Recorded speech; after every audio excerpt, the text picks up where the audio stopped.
Kristen and I are wrapping up a 4-day trip, starting in Goat Haunt and going up and over Brown Pass, Boulder Pass, and then coming out Kintla Lake. This one was sweet. So we'll start out over at Goat Haunt. We hopped on the boat up in Waterton, and we got some really sweet seats too, which was right below the window, sitting on this little deck thing. And it was just really cool to float down Waterton Lake and just see all the mountains. And then we came across where it crossed the international boundary and all of that goodness. And then we came down to the Goat Haunt Ranger Station and had to show them our passports and watch the tourists take pictures with the border patrol there, which was actually pretty amusing. And yeah, so we started our trek down there, and we first did a little side slot to go ahead and get Rainbow Falls, which I don't know if it's just because of the low water flow, but it was pretty underwhelming as far as falls go. You know, actually just kind of looked like a little bit of maybe a special rapid over there. But anyways, we continued on through the tree, kind of a walk in the trees, and you know, every once in a while you got some nice views, and looking up, following along the Citadel Peaks on Porcupine Ridge and up in Mount Cleveland, and just wandered along on the trail and got to Lake Janet was the first one, and there's a campground there, but it's not actually at the lake, it's just after the lake. So it's kind of one of those little campgrounds by a creek with a short walk to Lake Janet. And then after that was our campground, which was our first one, which was Lake Francis, which is got two sites, hard to get to. The actual sites themselves aren't on the lake, but you can see into the lake, and of course you can walk down there, and it's really super pretty. It's just this big. It's a small lake, but the walls are huge with this waterfall that's like, I don't know, 1,500 feet-ish down, coming from a glacier right above. And man, it's just really nice little lake. Definitely very cold water because it doesn't receive a ton of sunlight, and it's fed by cold glacier water from above. So, and anyways, went past Hawksbill, which I spent the night at. That's really just a utility campground. There's nothing there. It's just kind of out in the middle of nowhere. I mean, the views are pretty as far as like you're in a valley with cool glacier stuff, but it's nothing of note.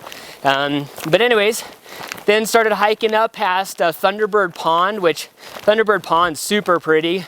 And you know, you've got Thunderbird Falls there, just washing down in there, and it's just really nice, and seeing some of the wildflowers there. And then after that, you start working your way up the hillside, and there were huckleberries up there. They were delicious, and they were in great quantities. So we made we made it slow going up that 800-foot climb just to smack on some huckleberries and do that. But finally you get out of the thimbleberry alder sort of trail, and you get up into the alpine, where it's more beargrass and alpine trees and that kind of stuff. And we get up to Brown Pass, and Brown's Pass has that really epic avalanche that I talk about when I actually did it earlier in the year.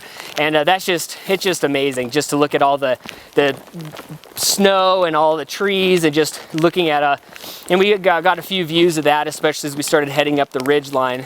So yeah, so you start working your way up, and the peaks just keep getting sweeter and sweeter. You know, you're spending a lot of time looking at Thunderbird Peak, and then finally you go and you can see down into the Bowman Valley, and then you see a glacier which I believe is called Weasel Collar Glacier that's off of Carter, and you're looking at Rainbow Peak, and just then you sneak around the corner to the cliffs that are Hole-in-the-Wall Falls, and you see Boulder Peak, and then you just see the whole hole-in-the-wall basin. And my goodness, I hesitate to tell you how amazing this campground is, because it's already hard enough to get a reservation in there.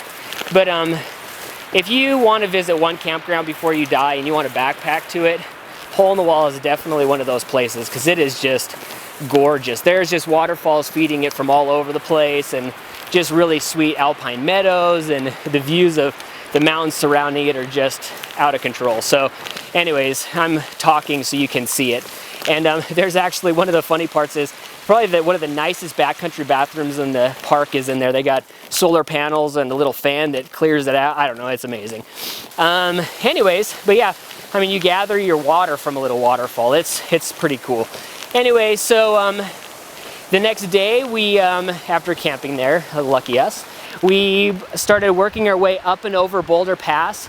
And as you're climbing up Boulder Pass, some folks the previous day saw wolverine, which we didn't see, but it was nice to know that they're definitely scurrying around there. And you know, we got to see marmots, which are not as awesome, but they are small rodents. Anyway, so after that, you work your way up, and there's just a lot of, I believe it's a lot of, like, you know, volcanic type rock up in there, or magma, or whatever you want to call that. And it's just really cool the way that the rock forms, and so it kind of makes the trail definitely unique. And you just get up into the Boulder Pass, and there's a couple little lakes up there, and just really neat just watching the terrain change. And then right after that, you work your way down to Boulder Campground there, and that one has the toilet with probably one of the best views. I know I'm mentioning bathrooms, but these two are particularly noteworthy. But this one looks over at Kintla with the Agassiz, I don't know, Agassiz, whatever. Anyways, that glacier up in there, which is really sweet. And then the campsites are a little bit exposed, but hey, whatever. I hear the goats come down there in the evenings. But then we just, as we worked our way down, there was just these alpine meadows of these showy fleabane and just arnicas, and it was just beautiful. I mean, it was just meadow after meadow after meadow after meadow as we worked our way down. And you know, and it went from that alpine, the trees started getting more socked in, and we popped out into a couple of avalanche chutes, and so you just get a bunch of views of Kintla and that glacier all the way down, which is great.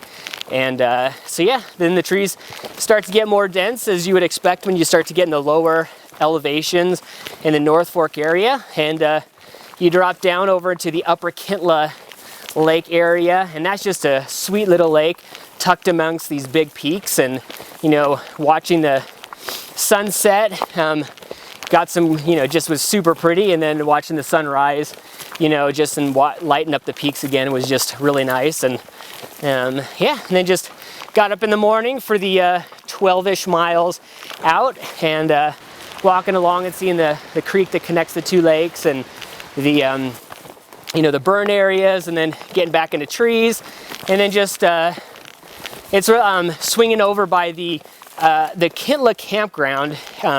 Has some old refinery equipment, which talks about kind of the history of this North Fork area, where there's some oil wells and that kind of stuff, and saw frogs, snails, cool stuff. Actually, I think it's a toad. But then we started just the last 6 miles out in some treed forest, and what's nice is you walk along the lake quite a bit for a while, which is good. Sometimes it's always not that way, but then yeah, walked out to the foot of Kintla and looked at its beauty, and looks like we're gonna get in the car here in a little bit, and showers, I don't know, cheeseburgers or something good to eat after 4 days in the backcountry.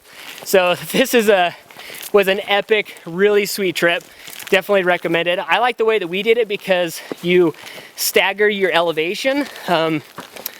So you have a 3,000 foot down day, as opposed to one day where it's like 3,000 up. So anyways, that's Hole in the Wall and Boulder Pass, Brown Pass, Goat Haunt, and whatnot. Definitely delicious. So anyways, check it out.